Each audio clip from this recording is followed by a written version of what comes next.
ওসমান হাদির উপর গুলির ঘটনায় দেশ জুড়ে তোলপাড়। ইউক্রেনের ওডেসা বন্দরে তুরস্কের জাহাজে হামলা রাশিয়ার। ইরানগামী চীনা পণ্যবাহী জাহাজে অভিযান যুক্তরাষ্ট্র আর্মির। জব্দ গুরুত্বপূর্ণ পণ্য। বাণিজ্য যুদ্ধে চীনের কাছে শোচনীয় পরাজয় যুক্তরাষ্ট্রের। 11 মাসে চীনের $1000 বিলিয়ন রেকর্ড বাণিজ্য উদ্বৃত্ত। চীনা দ্বিতীয় শকে লন্ডভন্ড গোটা বিশ্বের ম্যানুফ্যাকচারিং ক্ষেত্র। বিডিভিউস ইনফোটেনমেন্টে স্বাগত জানাচ্ছি, আমি সুস্মিতা দাস। আজ জানাবো প্রতিরক্ষা সংক্রান্ত গুরুত্বপূর্ণ কিছু খবর। 24 জুলাই বিপ্লবের অন্যতম অগ্রসৈনিক ও ইনকিলাব মঞ্চের মুখপাত্র শরীফ ওসমান হাদিকে গুলি করার ঘটনায় দেশজুড়ে বর্তমানে তোলপাড় চলছে। শরীফ ওসমান হাদি ছিলেন ফ্যাসিস্ট আওয়ামী লীগ ও বাংলাদেশে ভারতীয় আধিপত্যের বিরুদ্ধে একজন উচ্চকিত কণ্ঠস্বর।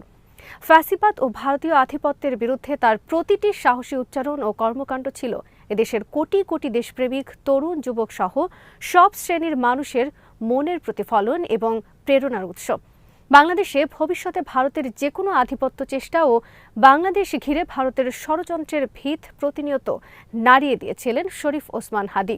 এর মাধ্যমে তিনি পতিত ফ্যাসিবাদী দল আওয়ামী লীগ, তাদের দোসর ও ভারতের গোয়েন্দা সংস্থা এর অন্যতম টার্গেটে পরিণত হন। কেবল নভেম্বর মাসেই ওসমান হাদি ভারত সহ বিদেশ থেকে 30টি ফোন পান, যেখানে তাকে হত্যা, বাড়িঘর জ্বালিয়ে দেওয়া ও পরিবারের মেয়েদের ধর্ষণের হুমকি দেওয়া হয়। এসব ঘটনা হাদি তার ফেসবুকে প্রকাশ করে জীবনের বিনিময় হলেও 24 জুলাই বিপ্লব রক্ষার অঙ্গীকার করেন। ওসমান হাদিকে গুলি করার ঘটনা পতিত ফ্যাসিবাদী আওয়ামী লীগ, তাদের দোসর ও ভারতের বাংলাদেশের বিরুদ্ধে গভীর ষড়যন্ত্রের অংশ হিসেবেই চিহ্নিত করা হয়েছে দেশের সব মহল থেকে। নির্বাচন বানচাল করা, দেশকে চরম অরাজকতার মধ্যে ঠেলে দিয়ে ডক্টর মোহাম্মদ ইউনূসকে ব্যর্থ হিসেবে প্রমাণ করা এবং এর মাধ্যমে পতিত আওয়ামী লীগ আবার দেশে ফিরে আসার পরিকল্পনা করছে বলে মনে করছেন বিশ্লেষক সহ অনেকে। সামাজিক যোগাযোগ মাধ্যম সহ বিভিন্ন মাধ্যমে ঝড় বইছে ওসমান হাদির ওপর গুলির ঘটনায়।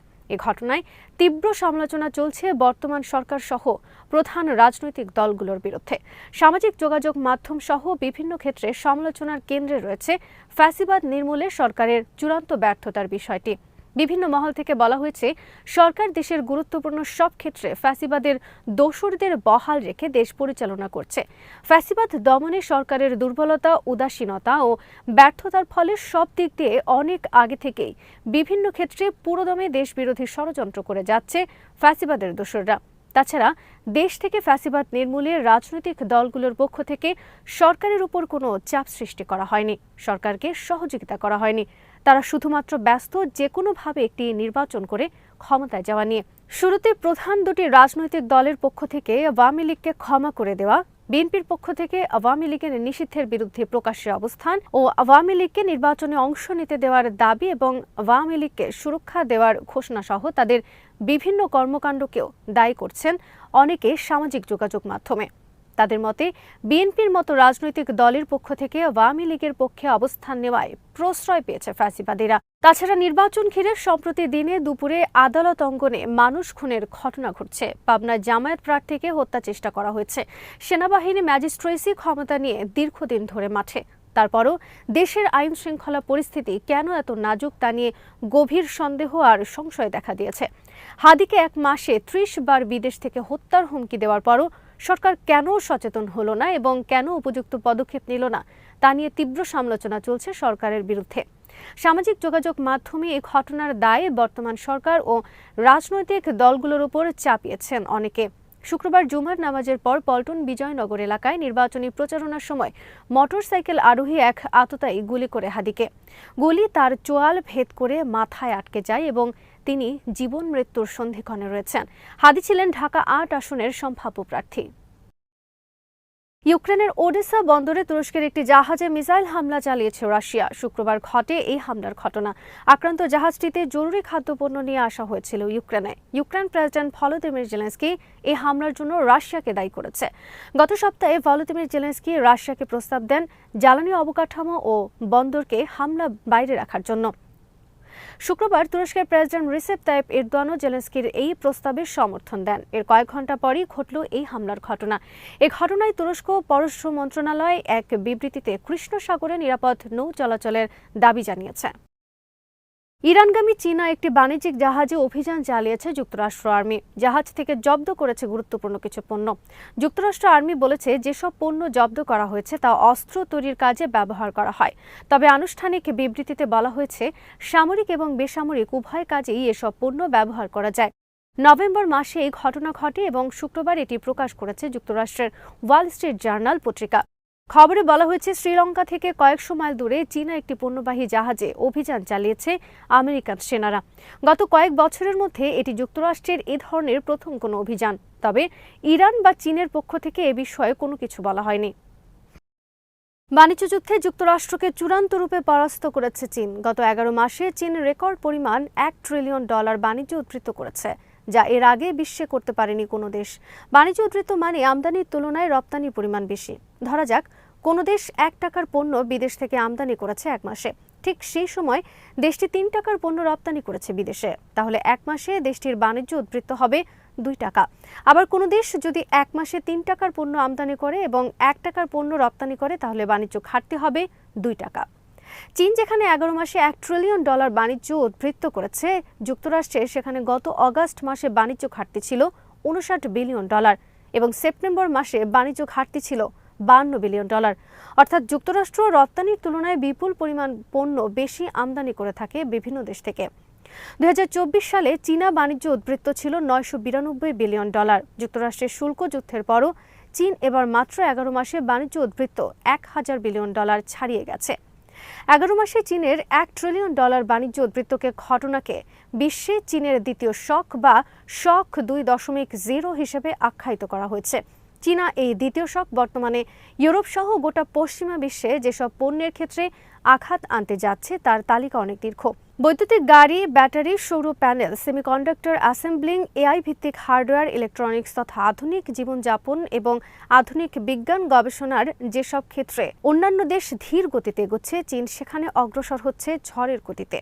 এসব ক্ষেত্রে চীন এত দ্রুত গতিতে অগ্রসর হচ্ছে যে ভারতের মতো প্রতিযোগী দেশ কোনোই পাত্তা পাচ্ছে না। চীনা উচ্চ প্রযুক্তি পণ্য সহ বিভিন্ন ক্ষেত্রে যুক্তরাষ্ট্র চীনের বিরুদ্ধে ব্যাপক শুল্ক আরোপ করেও রক্ষা পাচ্ছে না চীনা পণ্যের একক আগ্রাসন থেকে।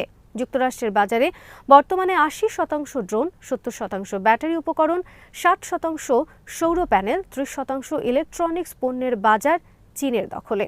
এসব তথ্য তুলে ধরা হয়েছে নিউ ইয়র্ক টাইমস ও ওয়াল স্ট্রিট জার্নালের খবরে। চীনা সরকার রপ্তানি বৃদ্ধিকেই সবচেয়ে স্থিতিশীল অর্থনৈতিক শক্তি হিসেবে বিবেচনা করে নীতি গ্রহণ করেছে। এর আলোকে রিয়েল স্টেট, কনস্ট্রাকশন সহ অভ্যন্তরীণ ভোগ বিলাস কমিয়ে রপ্তানিমুখী শিল্পকে অগ্রাধিকার দিয়েছে। চীনের এই বাণিজ্য উদ্ধৃতের খবর এবার আর চেপে রাখতে পারেনি যুক্তরাষ্ট্রের গণমাধ্যমও। বিশ্বখ্যাত ওয়াল স্ট্রিট জার্নাল ও নিউ ইয়র্ক টাইমস প্রথম পৃষ্ঠায় প্রকাশ করতে বাধ্য হয়েছে চীনা এ বাণিজ্য যুদ্ধ জয়ের খবর। এ ঘটনাকে যুক্তরাষ্ট্রের গণমাধ্যম বাণিজ্য সুনামি হিসেবে আখ্যায়িত করেছে। চীনা এই বাণিজ্য সুনামিতে লণ্ডভণ্ড হতে চলেছে গোটা বিশ্বের ম্যানুফ্যাকচারিং জগৎ। যুক্তরাষ্ট্র, ইউরোপ সহ গোটা পশ্চিমা বিশ্বের বড় বড় ম্যানুফ্যাকচারিং মালিকরা মাথায় হাত দিয়ে বসে পড়তে বাধ্য হচ্ছেন চীনা বাণিজ্য সুনামির কারণে। কেউ কেউ প্রমোদ গুনছেন চীনা এই ম্যানুফ্যাকচারিং সাফল্যকে আশ্চর্য ঘটনা হিসেবে অভিহিত করেছেন অনেক অর্থনৈতিক বিশ্লেষক। চীন 11 মাসে ভারতীয় মুদ্রায় 900 লক্ষ কোটি টাকা মুনাফা করেছে পণ্য রপ্তানি করে। অপরদিকে ভারতের অক্টোবর মাসে বাণিজ্য ঘাটতির পরিমাণ $42 বিলিয়ন, যা গত বছরের একই সময়ের তুলনায় 59% বেশি। ডোনাল্ড ট্রাম্প ক্ষমতায় আসার পরপরই চীনের বিরুদ্ধে বাণিজ্য যুদ্ধ ঘোষণা করেন এবং চীনা পণ্যের ওপর 145% পর্যন্ত শুল্ক আরোপ করেন। এর বিরুদ্ধে চীন কোনো নমনীয় অবস্থান না নিয়ে পাল্টা বাণিজ্য যুদ্ধ ঘোষণা করে এবং আমেরিকান পণ্য আমদানির ওপরও উচ্চ শুল্ক আরোপ করে। চীনা প্রেসিডেন্ট শি জিনপিং ঘোষণা দেন, কেবল বাণিজ্য যুদ্ধ নয়, বরং যে কোনো যুদ্ধের জন্য প্রস্তুত আছে চীন। যুক্তরাষ্ট্র আমাদের বিরুদ্ধে যুদ্ধ শুরু করতে পারে, কিন্তু তা শেষ করব আমরা। পরবর্তীতে ট্রাম্প প্রশাসন মাথা নত করতে বাধ্য হয়েছে চীনের বিরুদ্ধে শেষ পর্যন্ত শুল্ক 30% নামিয়ে আনে ওয়াশিংটন। নিউ ইয়র্ক টাইমস বলেছে, ট্রাম্পের শুল্ক যুদ্ধের পর যুক্তরাষ্ট্রে চীনা পণ্য আমদানি 22% পর্যন্ত কমে যায়। কিন্তু সাময়িক এ ধাক্কা সামলে চীন দ্রুত আবার সোজা হয়ে দাঁড়ায় বিকল্প বাজার তৈরির মাধ্যমে। গোটা ইউরোপ, আফ্রিকা, ল্যাটিন আমেরিকা, পূর্ব এশিয়ায় চীন দ্রুত রপ্তানি বৃদ্ধির উদ্যোগ নেয় এবং সফল হয়। চীনা বৈদ্যুতিক গাড়ি এখন দখল করে নিয়েছে গোটা ইউরোপের বাজার। জার্মানি সহ বিভিন্ন দেশের অটোমোবাইল ইন্ডাস্ট্রি এখন বিপন্ন হওয়ার পথে। কারণ তাদের তুলনায় চীনা গাড়ি ও পণ্যের উৎপাদন খরচ অনেক কম। তাছাড়া ইউরোপের অনেক শিল্পের কাঁচামালের বেশিরভাগ আসে চীন থেকে। নতুন প্রযুক্তির ক্ষেত্রে পশ্চিমাদের তুলনায় গত কয়েক বছরে অনেক ধাপ এগিয়ে গেছে চীন। 2001 সালে চীন যোগ দেয় বিশ্ব বাণিজ্য সংস্থা WTO-তে। এর ফলে সেই বছর চীন সস্তায় সারা বিশ্বে পণ্য রপ্তানি শুরু করে। চীনা সস্তা পণ্যের জোয়ারে ভারত, আমেরিকা, ইউরোপ সহ গোটা বিশ্বে হাজার হাজার শিল্প কারখানা বন্ধ হয়ে যায়, বেকার হয়ে যায় লাখ লাখ শ্রমিক, দেউলিয়া হয়ে যায় অনেক কোম্পানি। চীনা সস্তা পণ্যের কারণে ওই সময় যুক্তরাষ্ট্রে শিল্প কারখানা বন্ধ হয়ে চাকরি হারায় 25 লাখ আমেরিকান। এ ঘটনা বিশ্ববাজারে চীনা শক 1 নামে পরিচিত। আজ এখানেই শেষ করছি। সমরাস্ত্র, প্রতিরক্ষা, কূটনীতির নানা তথ্য জানতে চোখ রাখুন বিডিভিউজ ইনফোটেইনমেন্টে। চ্যানেলটি ভালো লাগলে সাবস্ক্রাইব করুন। সংযুক্ত থাকুন আমাদের ফেসবুক পেজে।